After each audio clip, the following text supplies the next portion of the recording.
Here it is, 5:37 in the morning. I am sitting on my front steps watching the sun come up. This has been weighing on me since last night.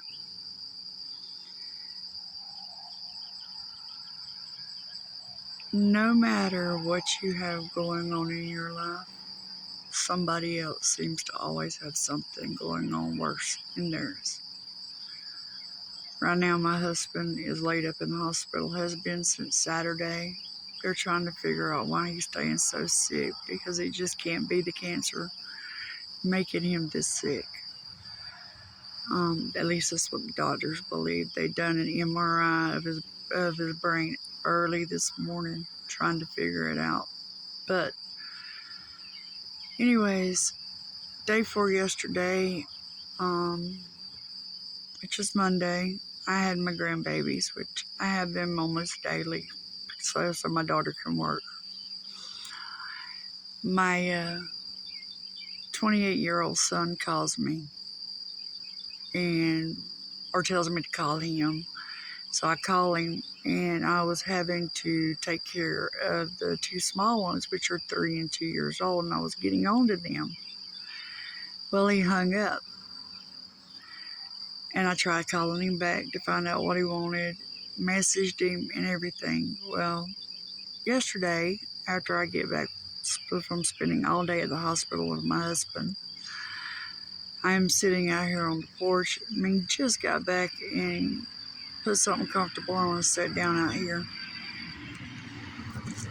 And he calls me. Well, what did you want when you called me yesterday? I was like, well, you're the one that wanted me to call you. And he was like, yeah. He said, you'd have thought that you could have took 5 minutes to talk to your son. I was having suicidal thoughts, but don't worry, I found somebody else to talk to him. Like, son, I had the kids, and I was having to get onto them, and he didn't want to hear it. He did not want to hear it. He didn't even take the time to ask me, Mama, how are you? Mama, kiss my ass. Mama, go to hell. Nothing. Just steadily trying to make me feel like a shitty mother for trying to take care of my grandchildren and listen to him at the same time. But with my 2 middle children, and I love them to death, I really do, they are 2 very toxic people. They're just like their father, very toxic. They lie constantly to get what they need, what they want. And they will, no matter what. No matter what. Everything that happens in their lives is my fault. I'm the one that screwed their life up. I'm the one that done this. I'm the one that done that. They have yet to take the blame for anything that has happened in their lives. Yes, parenting is not easy. Everybody knows that. Kids do not come with an instruction.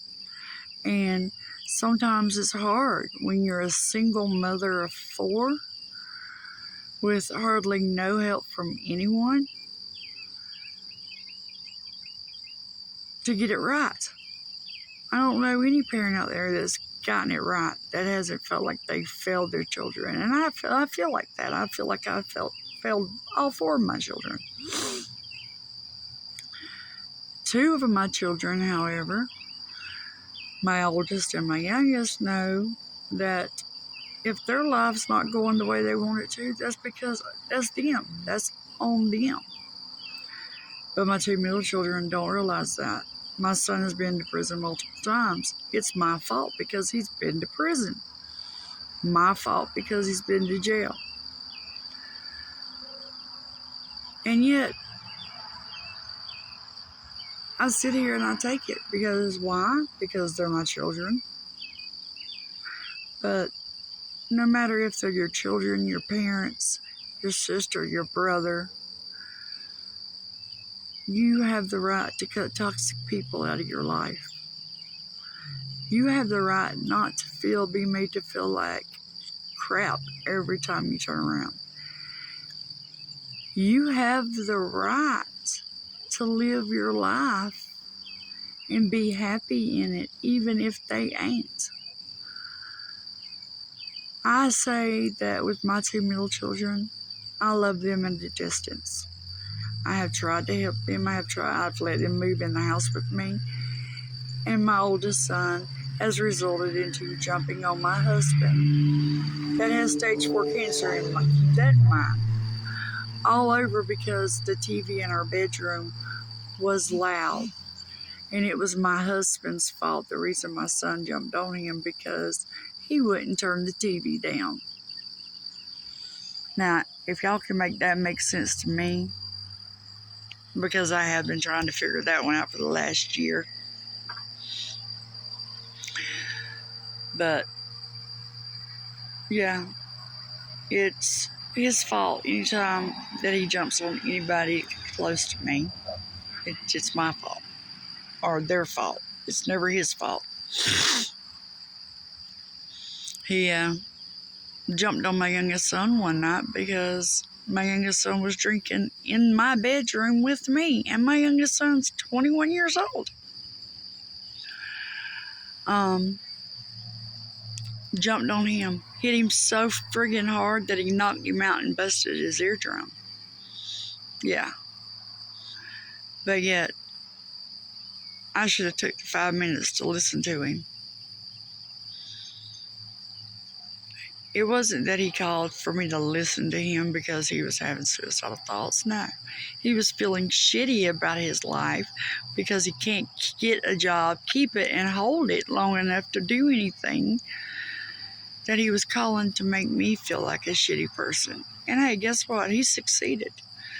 Because by the end of the call yesterday that I hung up, I ended it. I really did. I sat here and I was crying. My 8-year-old grandson come out here. Mama, why are you crying? Uncle Junior made you cry, didn't he? I was like, yeah. I said, but don't worry about it. I said, Mama, I'll be okay.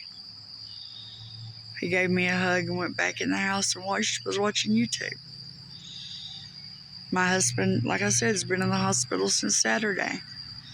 My grandson hasn't left my side. He's been right here staying with me, so I won't have to stay alone. My oldest daughter checks in on me every day. My youngest son, every day. My two middle children, I don't hear from them.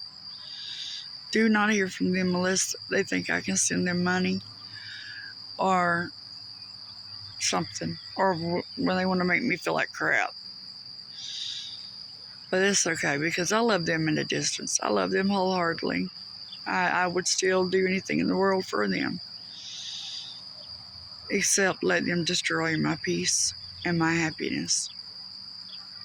I will not let them do that anymore.